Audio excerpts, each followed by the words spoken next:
Four lane संघर्ष समिति के वरिष्ठ उपाध्यक्ष सुदर्शन शर्मा ने प्रेस वार्ता की। सुदर्शन शर्मा ने कहा कि तमाम फोर लेन राष्ट्रीय उच्च मार्ग 154 के प्रथम चरण कंडवाल से भेंडरखट तक, 31 मुहाल नूरपुर प्रशासन व आगे सिहुनी तक के 10 मुहाल जवाली प्रशासन के अंतर्गत जिनका मुआवजा राशि का भुगतान सशर्त अदायगी की प्रक्रिया जारी है। लेकिन तमाम पीड़ित, जिनकी संख्या करीब 3781 परिवार बनती है, निरंतर 3 वर्ष से तनाव की जिंदगी बसर करते आ रहे हैं। लेकिन सरकार व प्रशासन हथौड़े पे हथौड़े का प्रहार पीड़ितों पर करती आ रही है। अब यदि हम सशर्त फॉर्म भरकर मुआवजा राशि का भुगतान ले भी लेते हैं तो सरकार स्थिति स्पष्ट करे कि भवनों का मुआवजा राशि भुगतान हेतु क्या सीपीडब्ल्यूडी के एसओआर के आधार पर भुगतान होगा या कि पीडब्ल्यूडी हिमाचल प्रदेश के एसओआर के आधार पर भुगतान किया जाएगा। सुदर्शन शर्मा ने कहा कि स्थिति स्पष्ट न होने की वजह से तमाम पीड़ित असमंजस की स्थिति से गुजर रही हैं, क्योंकि प्रशासन यह कहकर पल्ला झाड़ रहा है कि हम अभी भवन मुआवजा राशि भुगतान हेतु अनभिज्ञ हैं, जब सरकार आदेश करेगी हम स्पष्टीकरण दे देंगे। सुदर्शन शर्मा ने कहा कि सरकार पारदर्शिता के आधार पर कार्य नहीं कर रही है, जबकि तमाम पीड़ित या भयभीत होकर तनाव में रह रहे हैं, क्योंकि इस मुआवजे से पुनरावास हो पाना असंभव है। सुदर्शन शर्मा ने नूरपुर जवाली प्रशासन से आग्रह करते हुए कहा कि जब तक आप भवनों की मुआवजा राशि भुगतान दरों की स्थिति स्पष्ट नहीं कर देते, तब तक हम भू अधिग्रहण का मुआवजा राशि भुगतान नहीं लेंगे। जब तक नूरपुर जवाली प्रशासन भवन अधिग्रहण की देने जा रही दरों का स्पष्टीकरण नहीं दे देती, तब तक तमाम पीड़ित परिवारों का विरोध जारी रहेगा, क्योंकि भू अधिग्रहण करने जा रही भूमि का मुआवजा राशि का भुगतान नाम मात्र दिया जा रहा है। अब उम्मीद भवन की दरों पर मिलने वाले मुआवजे के प्रति रखी है, लेकिन सरकार प्रशासन पारदर्शिता के आधार पर कार्य न करने की वजह से 3781 परिवारों के साथ धोखा करने जा रही है। प्रशासन में जो भू अधिग्रहण की गई जमीन है, उसके जो मुआवजा राशि का भुगतान करने जा रही है सरकार, उसका अभी तक तो स्पष्टीकरण कुछ लोगों में असमंजस की स्थिति ये बनती जा रही है कि कुछ मुश्तरका खाते हैं जिनमें जो ऑनर है वो बैठा है फ्रंट पे और बाकी जो है उसके जो कोशियर वो है पीछे। उनकी ना प्रॉपर्टी जा रही है, ना उनका मकान जा रहा है, ना उनकी ज़मीन जा रही है, लेकिन मुश्तरका खातों में उनको क्लेम का जो शेयर है उनको मिलने जा रहा है। लेकिन जो फ्रंट में बैठा है जिसने इन्वेस्टमेंट की है वो तो ठगा सा महसूस कर रहा है अपने आप को। वो ऐसे कोई 100 केस है कंडवाल से लेकर सिहुनी तक, वो काफ़ी चिंतित है, क्योंकि ये तो एक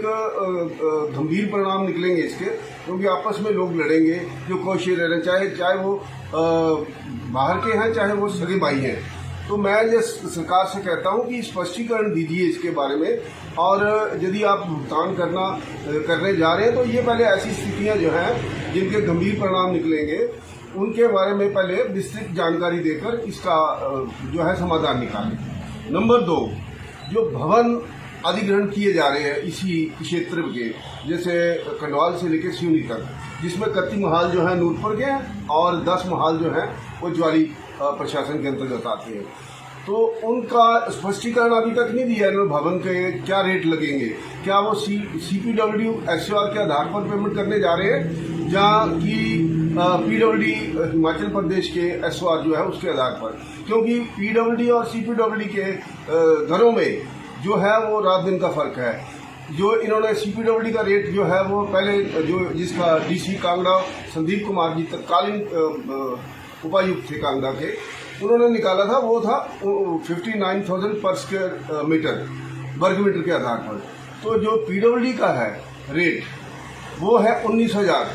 वर्ग मीटर। अब कहाँ 19,000 और कहाँ 59,000। मैं तो ये कहूँगा सरकार से कि इसका जो आप अब भवन का भी पेमेंट होगा, तो जब उसका अधिग्रहण करोगे तो सबसे पहले भवन के आप रेट फिक्स करिए, बताइए लोगों को। ये पारदर्शिता के आधार पर आपका ये फर्ज बनता है, दायित्व बनता है कि लोगों को जो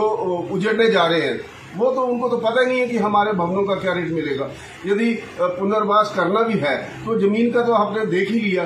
पित्तल और सोना एक भाव दे रहे हैं। अब देखो जो मेन रोड पे बैठे हैं उनको भी वही रेट मिल रहा है, और जो जंगलों में है, खड्डों में है, उनको भी मुहाल के आधार पर रेट। हम तो कहते हैं कि उनको अच्छा है, उनको अच्छा रेट मिला है, हमें उसका 4 गुना तो दीजिए जो मेन रोड पे बैठे हैं, क्योंकि जो मेन रोड पे नेशनल हाईवे के मेन रोड पे बैठे हैं, आप जो हमारे किसी भी रेवेन्यू डिपार्टमेंट में चले जाइए, अपने ब्लॉक में चले जाइए, तो वहाँ सबसे पहले ये पूछा जाता है कि क्या आप जो जमीन खरीद रहे हो या बेच रहे हो, क्या वो 25 मीटर के दायरे में आती है नेशनल हाईवे के, या 50 के, या उसकी 5 कैटेगरियाँ रखी हैं। लेकिन ये 5 कैटेगरी जो है उसका तो हमें विश्लेषण का पता नहीं चला कि 5 कैटेगरी खरीदने के लिए तो रखी है, लेकिन जब ये ले रहे हैं तो उसका तो इन्होंने उसका स्पष्टीकरण नहीं दिया। तो हमारी जो स्थिति तो इस समय ये बन चुकी है कि ना हम पुनर्वास कर पाएंगे और ना ही हम आगे कोई जमीन खरीद पाएंगे। तो सरकार से ये मेरा आग्रह रहेगा कि आप ऐसा मत करिए, ये जो मुश्तरका खाते हैं इनका भी स्पष्टीकरण दीजिए, और जो भवन निर्माण मतलब भवन की जो आप पेमेंट देंगे, जिसका भुगतान किया जाएगा, उसका स्पष्टीकरण दीजिए कि आप 10 साल या 15 साल या 20 साल पुराने जो घर हैं उसको आप बांट रहे हो। क्योंकि जिसने मकान बना रखा है वो मकान तो उसके लिए तो वो मकान महल के रूप में, क्योंकि उसमें सब जितनी भी जो उपलब्धियां हैं, जो सहूलतें हैं, उसने वहाँ प्रोवाइड कर रखी हैं, तो उसके लिए तो मकान की अहमियत वही है। अब आप कहोगे कि मुझे 10 साल पुराना है तो उसका ये रेट दिया जाएगा, 20 साल पुराना तो उसका ये रेट दिया जाएगा, जो 25 साल पुराना उसका ये रेट दिया जाएगा। ये बिल्कुल गलत है, ये मैं तर्कसंगत नहीं समझूंगा, ये लोगों के साथ सरासर धोखा है। और यदि अब ऐसा मौका आ चुका है, यदि सरकार अभी भी नहीं समझेगी तो आने वाले चुनावों में हम इसका पुरजोर विरोध करेंगे और घर घर जाकर लोगों को अपनी व्यथा सुनाएंगे, और इस सरकार के विरुद्ध, चाहे वो केंद्र सरकार है चाहे वो राज्य सरकार है, हम इनको इसका गंभीर परिणाम देंगे। और रही बात अब आने वाले जो हमें भुगतान दिया जाएगा बिल्डिंगों का, उसका स्पष्टीकरण हमें 1 हफ्ते के अंदर यदि नहीं देती है सरकार, नूरपुर प्रशासन या प्राधिकरण, तो हम सड़कों पर उतरेंगे। और हमने 1 हफ्ते का टाइम दिया है। हम सचिवालय परिषद जो है हमारा नूरपुर एसडीएम का, वहाँ उसके प्रांगण में जाके धरना लगाएंगे, प्रदर्शन करेंगे, और जितने भी हमारे 3781 परिवार हैं वो इकट्ठे होकर सरकार को जगाएंगे। लाइव टाइम्स टीवी के लिए नूरपुर से लवली शर्मा की रिपोर्ट। हिमाचल की सबसे बड़ी ऑटो डीलरशिप गोयल मोटर्स में नौकरी करने का सुनहरा अवसर सोलन, शिमला, सिरमौर और किन्नौर में चाहिए sales executive, service executive, field executive, motor mechanic और ड्राइवर। शानदार करियर संभावनाएं व इंडस्ट्री में बेहतरीन सैलरी पैकेज। तो आज ही कॉल करें 9418035372 पर और ईमेल से भेजिए अपना बायोडाटा hr@goilmotor.com पर।